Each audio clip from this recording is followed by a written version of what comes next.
everybody. I'm here with Rachel Amanda Bryant. That's me. I'm here with Melinda Grace. That's me. Ah, what? Oh my goodness.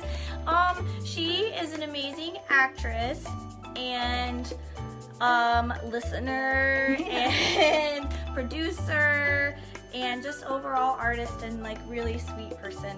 So I was really excited when she agreed to live stream with me today. Yay. My first live stream. What's up with What? that? I know. Yes. And you know, in typical fashion, like how I do, we have tea and it's really hot. So we're gonna try not to burn ourselves throughout this live stream. But you know, grab a cup of tea if you wanna join us. So for those of you who don't know, she's actually a rising star in the horror genre, which is not something I watch, but I know a lot of people obviously love this genre. It's huge. There's always trilogies happening. There's always a horror Lots movie. of franchises, yeah, Franchises for sure. coming out. And so I'm curious, because you're a happy blonde like me. How did you get into being a horror actress? Well, I can die really, really well on camera. Hey, Tess. That's it. No, I was kidding. I kind of just fell into it. I ended up creating a horror short with my friend Colin Lawrence. That was one of the first things I produced, was this 12-minute short film. Okay. It turned into a horror film because he really wanted to do a horror film, and my initial idea was more of like a thriller, like a mystery thriller. Oh, and then he added a whole bunch of like blood effects to it, cannibals. So once you add cannibals to the equation, it's hard to not be a horror film, I feel like.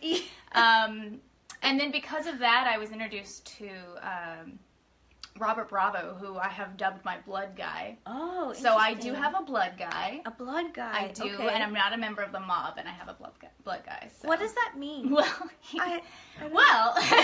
he's a special effects artist. Oh. So he makes blood, he makes, you know, lacerations, he makes me look like I've died, you know, and he, through our working relationship, we worked together, I think it was 10 to 12 times prior to this feature that you probably you know a lot about, my horror feature that just came out, where I die 5 times in that movie. So. Oh, because it's like Groundhog Day, but a horror. Exactly. So, like, do you not get scared working on it? Are you can easily separate that? I mean, obviously it's not real, but it's still dark. Since it's, you know, I guess as an actor, I'm in the moment, and so there are definitely terrifying moments because I'm feeling that, you know, my blood is coursing through me. I'm sweating. I'm breathing heavily because I don't want to survive. That's all real because I'm an actor and I'm very much like try to be in the moment. However, the actual like blood effects themselves, for example, in my feature, I had these like pustules that he put on my face. Yeah. And then there was a balloon underneath it.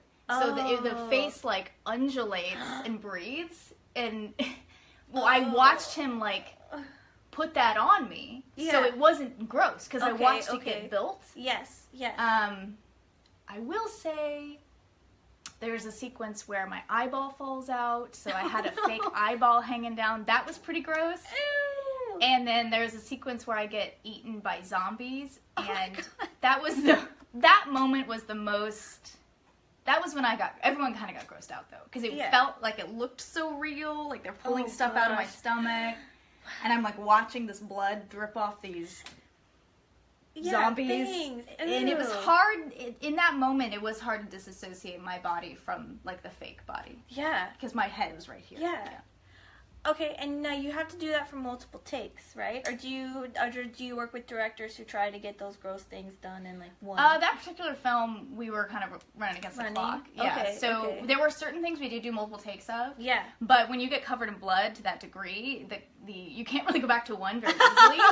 That's true. Yeah, that's very time consuming. There's a cleanup, right? Oh God, yes. So you have to kind of, it's like you get one shot at this, or maybe you get 2 shots at this, but you know you have to built into the schedule your cleanup time.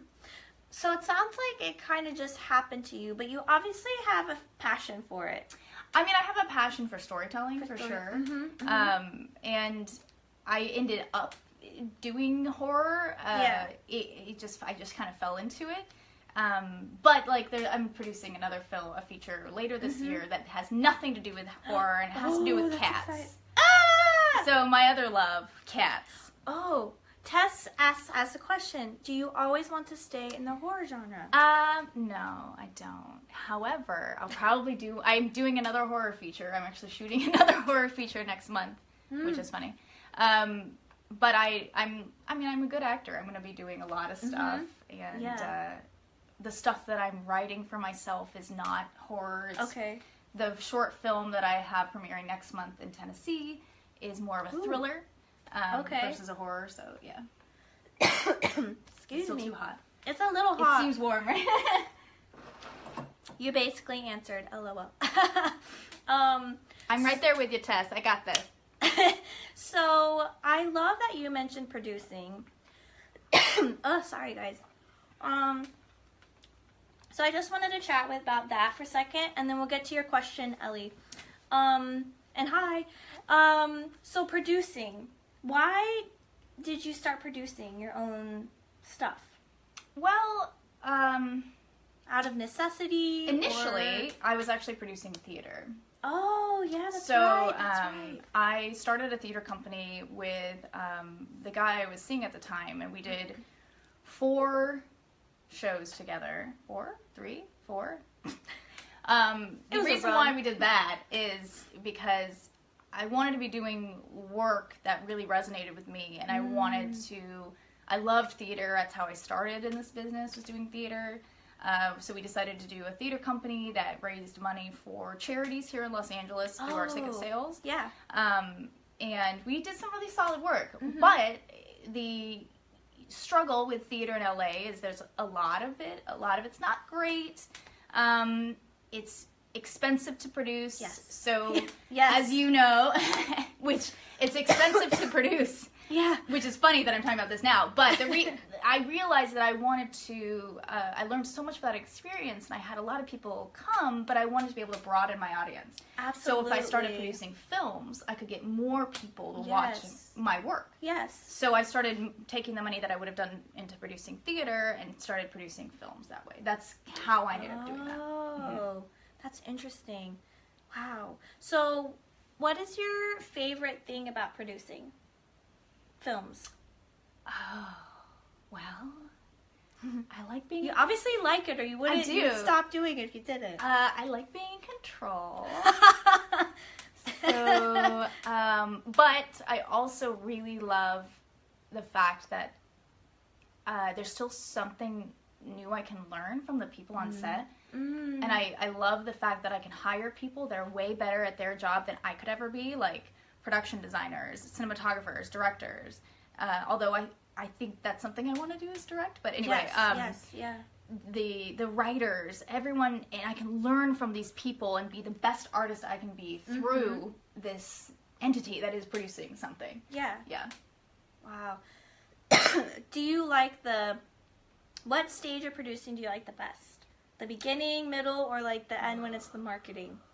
Probably the production itself. Like being because I'm able set. to be. Yeah, because I only produce stuff that I act in. So that's when like I can kind of let, even though producing is fun and I'm getting all these people together, I purposefully get all these people together so that when I'm on set, I can just be actor Rachel, and I can just take my producer hat off and give it to my line producer or my UPM or something and say, now I'm actor Rachel, I'm not going to do any producing over the next 3 days or 4 days or whatever. Right. Oh, that's so and smart. So then I can be like my little actor self in the moment and be like in my trailer. I don't have a trailer, but I can be in the makeup chair. I will soon. I will win an Oscar. So, hear me now, Ellie. Hi, Ellie. Ellie says, what are your favorite horror fests, and where have you made your best horror connections? Oh. This I am new to, because even though I produced a horror film, we went to more traditional festivals versus horror festivals. Oh. And in the campus, which is a horror feature, did go to a horror festival in Chicago. Oh. But I did not attend because I was, doing things out here. So that is a question I don't know. However, I will say I've heard really good things about Shriek Fest here in LA. Okay. And then there's another one, I think it's Scream Fest here in LA. And Calgary Horror Con, which my film did get into, I just never attended. That's in Calgary. Yeah.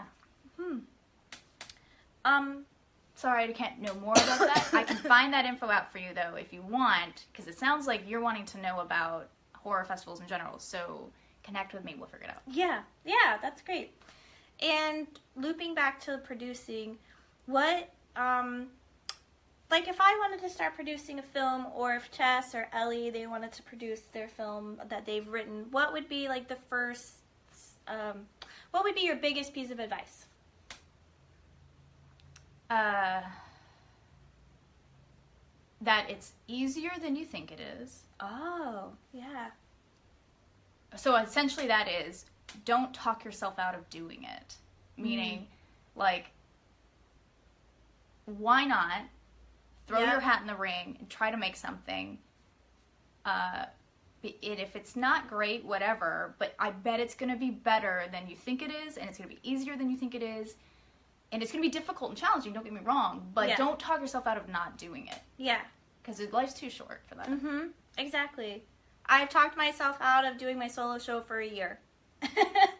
And see, now she's committed because you did this crowdfunding campaign. So you have committed more than you could ever commit. If you had just been like, okay, I'll just do it this year and didn't commit to people and say, hey, I'll take money and use it in this way. Yes. Of course you could talk yourself out of it. Yeah. So I applaud you for bringing it into the public sphere, making other people. You're now accountable to all of the people that have donated to your campaign. Because I know my friends started giving. I know they work hard for their money, so I'm definitely not going to waste it. I have a budget. I can email it to you. Hi, Patricia.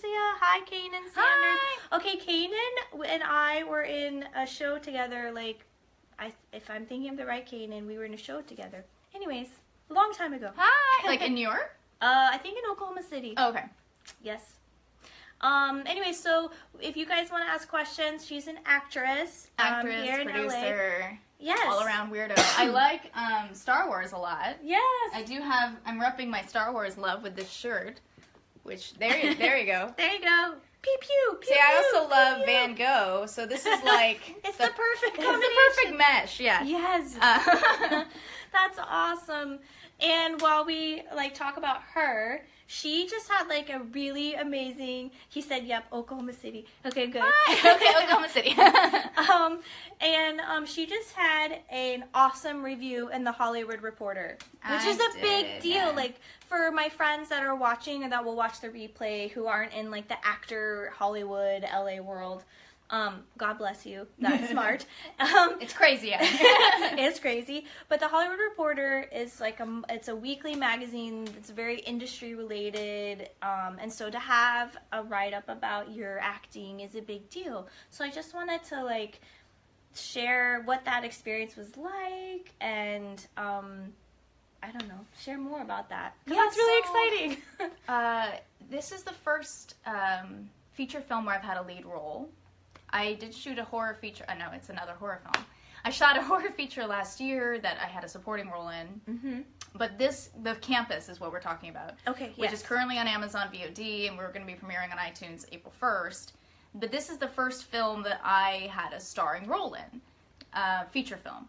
And when you have a feature film and you have a release in LA of, I think it's 7 days, a theatrical release. In a movie theater. You're able to get reviewed by LA Times and Hollywood Reporter. Awesome. So, I was told, I think 2 weeks before our premiere, that the Hollywood Reporter would be reviewing it. And I was like, what? I got really excited about it. So I wrote on my affirmation, vision board thing, I wrote, I will have a positive review in the Hollywood Reporter. And then the review came out, and they were a little bit mixed on the movie itself. The movie is really geared towards horror fans. It's very gruesome. Some people didn't love it, whatever. That's fine. That's just part of this business, right? Yeah.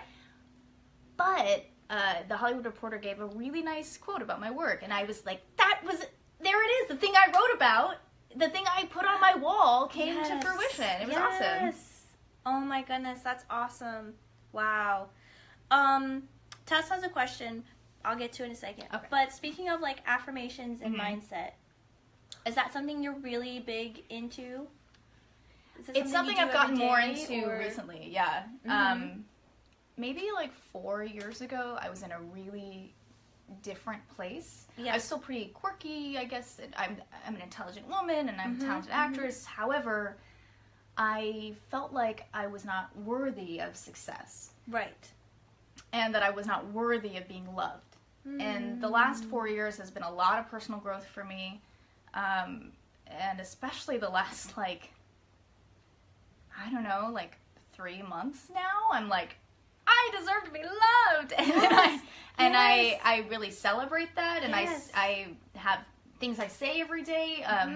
Claire, who's one of my clients too, she got me this book that has affirmations, daily affirmations. Oh, neat. And so I read that every day. It's super helpful. I meditate. And that has also put me in a much more clear space. Yes. Rather than being like a fear-based place. It's a much more proactive, positive mindset. Wow. Yeah. Meditation is one of those things that I never thought was like, I thought it was just like, you know, fake or not like there was no tangible reason to do it. Right. And then when I started doing it, it really started to change the way I looked at situations and my perspective started to shift. It was really awesome. Wow. Yeah. She's helping me work on that too. On my mindset. You will be there too. It's all a process. Yeah, and of course I have days where I wake up and I think I'm like the ugliest person in the room, that I'm not talented, that people hate me, that everyone thinks I'm a big weirdo. I honestly have those feelings. Yeah.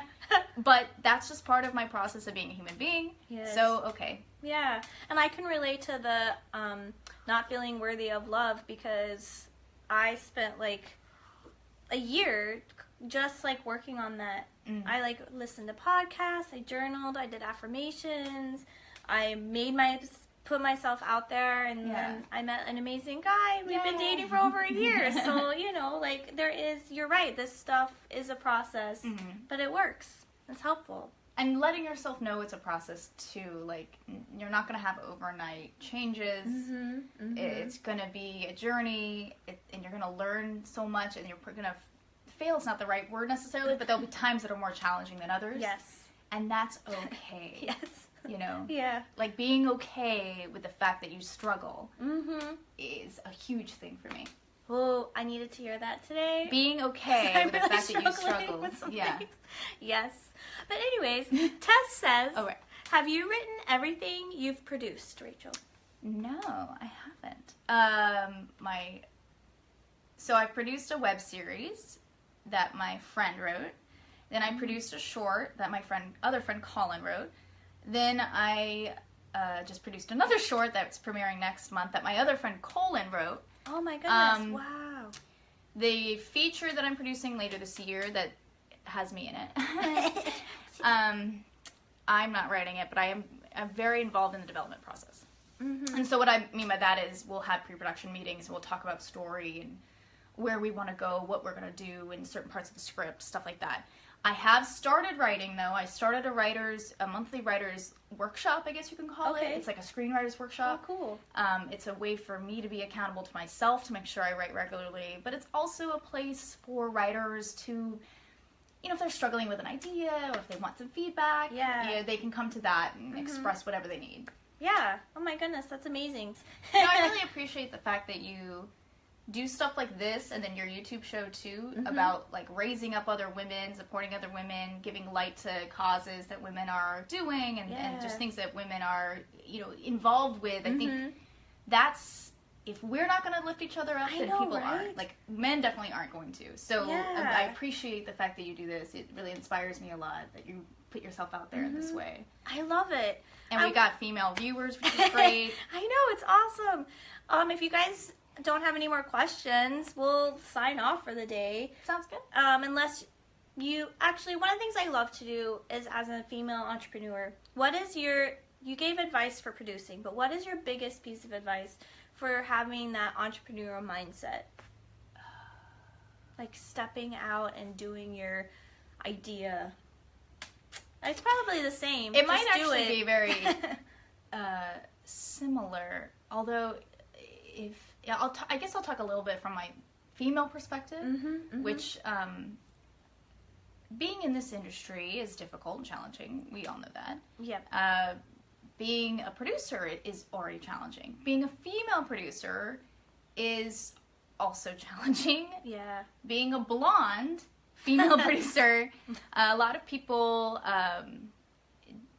discredit me the moment I walk in the room. Oh, okay. I get that vibe a lot. I thought it was just me being insecure, but it's really there? No, that's just there. like, okay, that's good. just a thing. And so I sometimes feel like, and you know, what's funny is I'll like go to events and stuff with a +1, like with my boyfriend or whatever.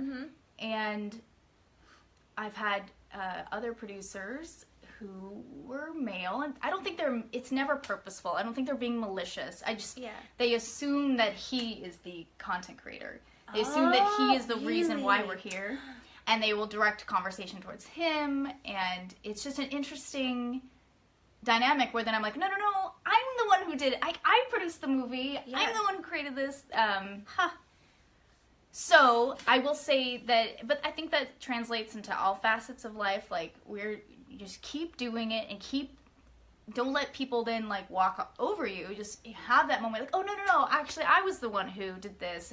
Whether you're a producer or a writer or actor, or, you know, if you have a different business, just if people are trying to discredit you or not give you what you're due, don't get angry about it, because I think that will kind of veer you a different direction. Yeah. However, let it be like, oh, no, I know, maybe you thought it was him, but I'm actually the one who did this, and I would love to tell you about da-da-da-da. Oh, that's great. Oh, that's so good.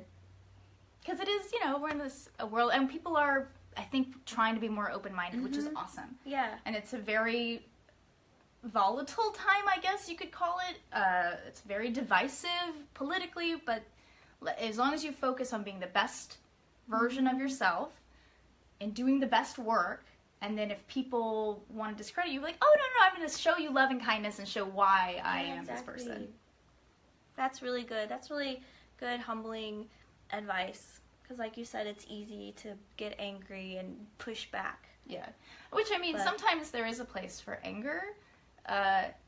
Usually, though, people aren't trying to be mean when they're doing that. It's true. Yeah. You know, I think they're just ignorant. Ignorant. Yeah. But the thought process is changing, and at least in LA, it's changing, and so I don't know. It's really exciting. Yeah. Well, I don't see any more questions, so thank you everyone for watching. Oh, wait, we got one. We got a question. As a man growing in their careers, what are your thoughts or ideas on ways to raise women up? Oh, Kanan, that's such a good question. You know, and you probably have some stuff to say about this as well. I would just say being supportive of the female entrepreneurs in your life, whether that means like offering employment opportunities to women, going out there and seeking female employees, just supporting them the way that you're an entrepreneur, you're doing this show, that you're running this like a business, supporting female friends in that way so they can get their voices heard. And I really appreciate the fact that you're like curious, how can I help this situation? So Oz, thank you for that. Yeah. Just be supportive as much as you can. Yeah, I think that's a great question. I would just say listen to like the women in your life and what they're talking about, like what their dreams, what their aspirations are. And then in a group we're a part of, we always talk about giving back. So if you have an idea, like don't hold it inside. If you have connections, introduce them. If you have a podcast they should listen to, like tell them. You know, for me, just knowing that support is there, instead of being like, okay, cool, great, have a nice day. Like just listen and be like, oh my God, that's awesome. Like, do you know this person? Have you looked up this website? These are, how can I help you? Is a great first step, I think. And then just be aware of maybe like the aura you're giving off. because, you know, she said she picked up right away just this people discounting you in a way. So if you, I think, as a person work on not discounting just other people in general, then that comes really through, you know? Translates through to, like, stereotypes in general, you know? And of course we all have preconceived notions about people, and I think that that's probably the most difficult thing as a human being, is to let go of everything you've read or heard or seen on TV, and just being as open and available to whoever is in front of you, and learning who they are as an individual, which is difficult, but you're so right, like letting go of what you might think initially, and just being available to them and learning who they are. And I'm working on this too. Like, I'm not gonna say I don't ever, like, oh no, I'm totally accidentally judge somebody. Of course. So that, you know, that's something I'm working on too, and I'm also working on making sure I'm giving back to people that need help and figuring out how I can help other people. So, you know, just being generous. Yeah, giving back. And thank you for the support with that. Yeah. You know. The conversation's happening. Change will be uncomfortable for a while for everybody, and that's okay, too. Because at least it's positive change at the end, right? Yeah, exactly. So, you know, we somehow got on this really serious topic for a Monday afternoon. Cheers! Also, I'll put in the comments how you can watch her movie that she's the lead in, and you produced it, right? The Campus? I did not produce The Campus. I'm just an actor in it. You're just an actor. I will say, though, only watch if you like gore. It's pretty gory. I don't want people to be like, oh, it's a nice family film, and like put it in front of the kids, because it is not. Do not do that. No. I die in very graphic ways 5 times. So I just wanted to throw that out there.